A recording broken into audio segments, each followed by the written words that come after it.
Hello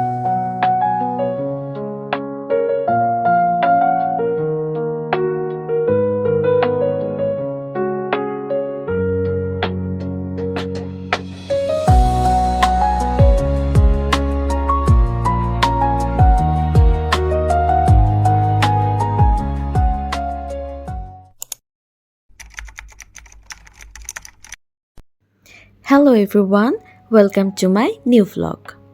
আজকে আমাদের কক্সবাজারে লাস্ট দিন। আজকে আমরা হিমছড়িতে ঘুরতে যাব, তাই সকাল সকাল ব্রেকফাস্ট করে নিচ্ছি।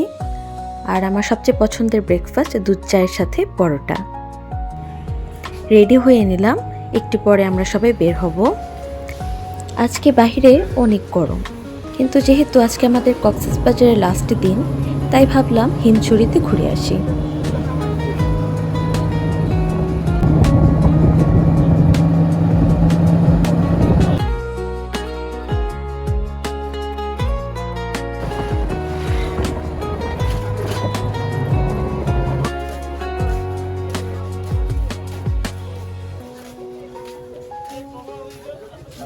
চলে এসেছি হিমছড়িতে। টিকিট কেটে তারপর এখানে যেতে হয়। আগে আমরা যাচ্ছি ঝর্ণার দিকে।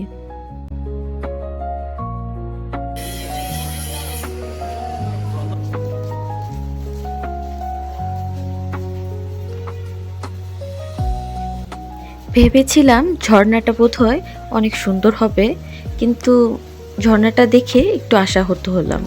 যেরকমটা ভেবেছিলাম সেরকম না।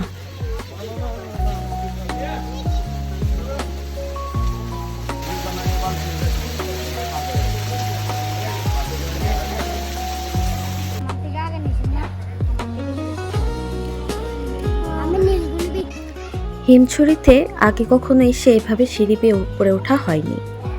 এবারে প্রথম সিঁড়ি বেয়ে উপরে উঠছি। প্রচণ্ড গরমের মধ্যে সিঁড়ি বেয়ে উপরে ওঠা সত্যি অনেক কষ্টসাধ্য। অনেকগুলো সিঁড়ি পেরোনোর পর ভেবেছিলাম উপরে হয়তো ভালো কিছু দেখা যাবে, কিন্তু তেমন কিছুই ছিল না উপরে। তবে উপর থেকে সমুদ্রটা দেখতে খুবই সুন্দর লাগছিল, আর হালকা বাতাস বইছিল।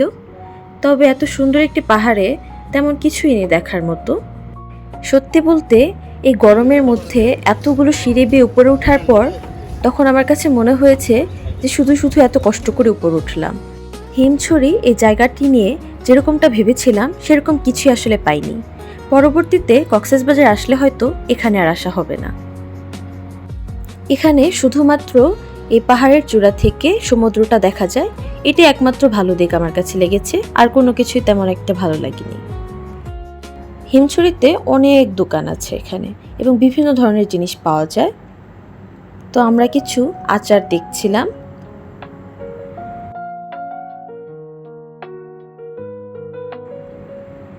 পাশাপাশি কিছু জুতা দেখছিলাম। এখানে জুতার কালেকশনগুলো খুবই সুন্দর ছিল, কিন্তু দামটা একটু বেশি চাচ্ছিল আমাদের কাছে। হয়তো আমরা ট্যুরিস্ট ছিলাম, সেজন্য হয়তো দামটা একটু বেশি রাখছিল।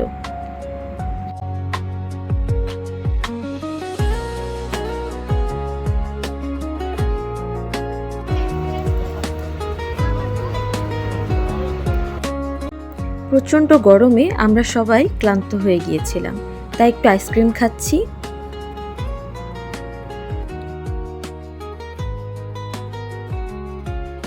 দুপুর হয়ে গিয়েছিল, তাই আমরা আমাদের হোটেলে ব্যাক করছি লাঞ্চ করার জন্য।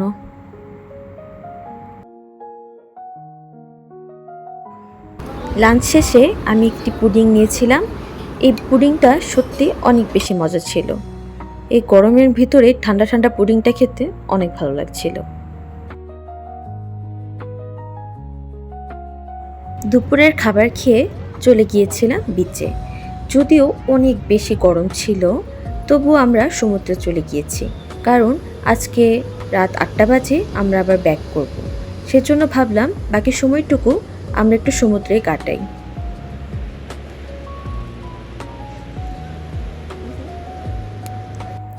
সানসেটটার জন্য অধীর আগ্রহে অপেক্ষা করছিলাম। অবশেষে খুবই সুন্দর একটি সানসেট দেখার সুযোগ হলো।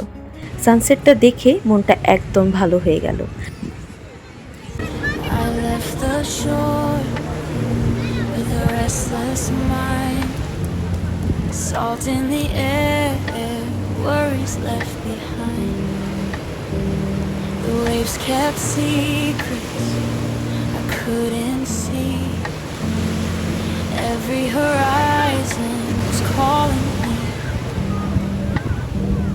The wind spoke soft, like an old friend's tone. Told me I'm never truly alone. I'm traveling in the sea, letting my heart be free. Blue above, blue below, just the waves and me. Every tide heals a part of me. I'm finding myself while traveling the sea. Sun went down. Sunset দেখা শেষ করে চলে এসেছিলাম একটু চা খেতে। কিছুক্ষণ পরেই এত সুন্দর এই সমুদ্র ছেড়ে আবার ঢাকায় ব্যাক করব।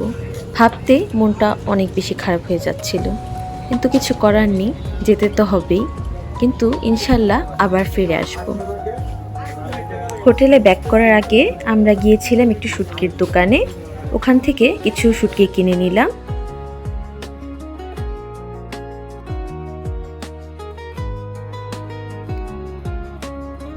অবশেষে বাসে উঠে পড়লাম।